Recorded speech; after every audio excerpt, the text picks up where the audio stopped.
ഇന്നത്തെ നമ്മുടെ വിഷയം motion under gravity. Free fall, ഒരു ബോഡി താഴേക്ക് ഇടുന്ന കേസാണ്. അതായത് ബോഡി ഈസ് ഡ്രോപ്ഡ്.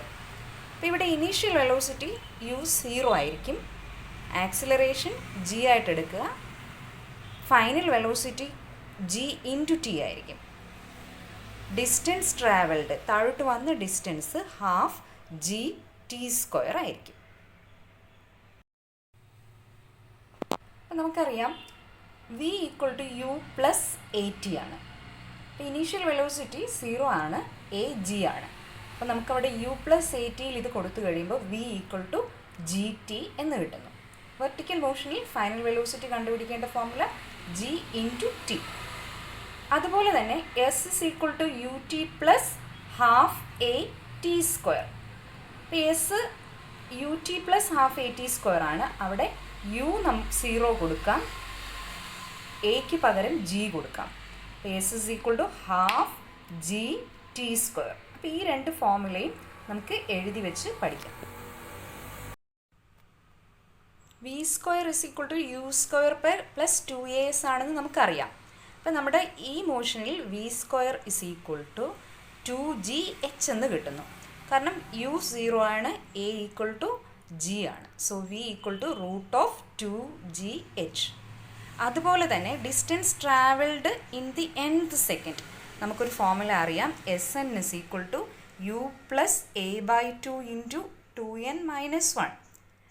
ഈ ഇക്വേഷൻ അറിയില്ലെങ്കിൽ ഇതും പഠിക്കണം. Then vertically downward motion free ഫോളിൽ u0 ആണ്, a = g എന്ന് കൊടുക്കാം. So hn = g/2 × 2n - 1.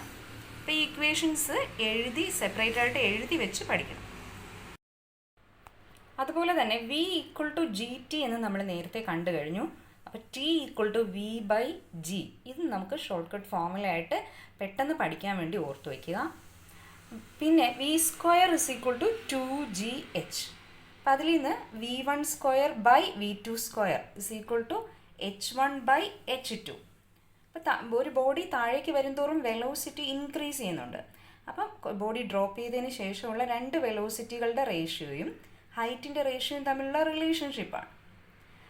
v1/v2 = നമുക്ക് എന്തെഴുതാം? √h1/h2 എന്ന്. Distance travelled in each subsequent second starting from first second.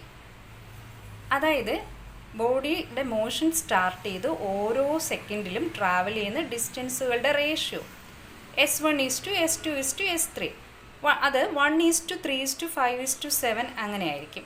അപ്പോൾ ഇത് വളരെ പ്രധാനപ്പെട്ട ഒരു പോയിൻ്റാണ്. ബോഡിയുടെ മോഷൻ സ്റ്റാർട്ട് ചെയ്തിട്ട് ഓരോ സെക്കൻഡിലും ട്രാവൽ ചെയ്യുന്ന ഡിസ്റ്റൻസുകളുടെ റേഷ്യോ നമുക്ക് പഠിച്ചു വയ്ക്കാം. 1 = 3 = 5 = 7 എക്സെട്ര. നിങ്ങൾ പ്രത്യേകം ശ്രദ്ധിക്കേണ്ട കാര്യമെന്ന് പറഞ്ഞാൽ, ഇതിലൂടെ പഠിച്ച ഫോർമുല എല്ലാം കൂടെ ഒരു പേപ്പറിനകത്തോ ബുക്കിലോ കളക്ട് ചെയ്ത് എഴുതി കാണാതെ പഠിച്ചു വയ്ക്കണം. അപ്പോൾ അടുത്ത് നമുക്കൊരു പ്രോബ്ലം നോക്കാം. A stone falls from rest. The total distance covered by it in the last second of its motion is equal to the distance covered in the first 3 seconds.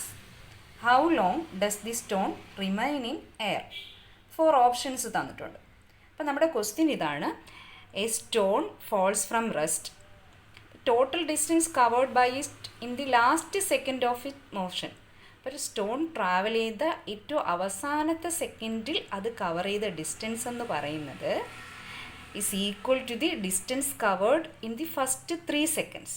അപ്പോൾ ഈ പ്രോബ്ലത്തിൽ തന്നിരിക്കുന്നത് സ്റ്റോൺ അവസാന സെക്കൻഡിൽ ട്രാവൽ ചെയ്ത distance ആദ്യത്തെ 3 സെക്കൻഡ്സിൽ travel ചെയ്ത ഡിസ്റ്റൻസിന് ഈക്വലാണ്.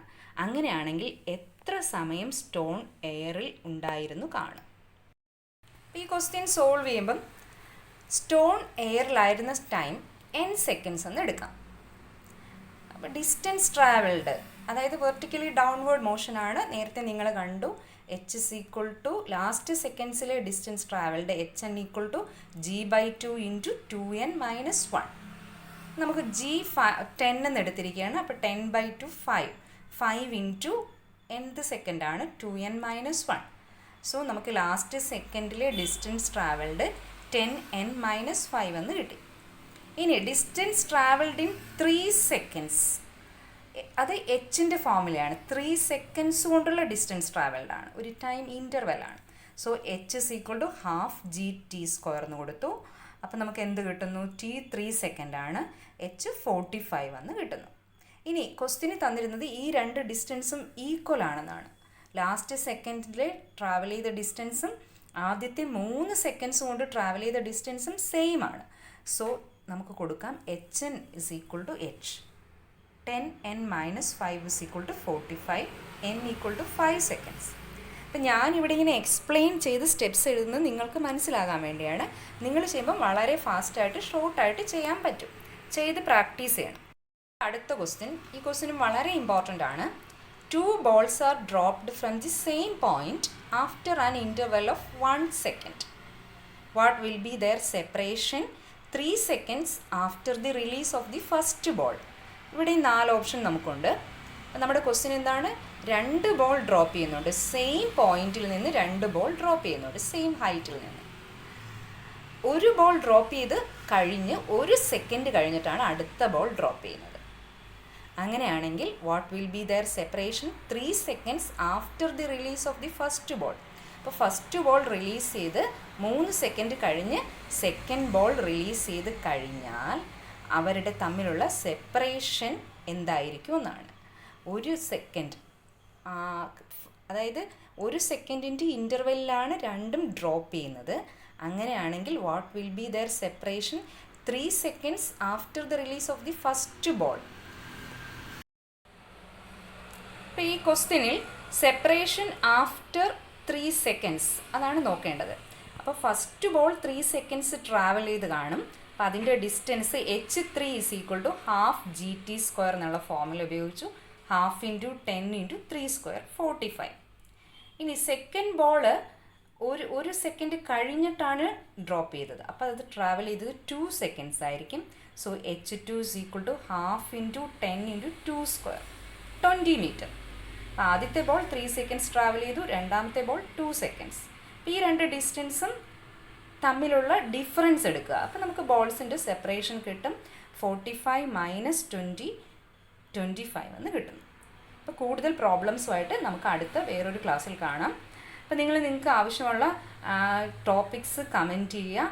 കൂടുതൽ questions വേണമെങ്കിലും കമൻറ്റ് ചെയ്യുക, ഷെയർ ചെയ്യുക, ലൈക്ക് ചെയ്യുക.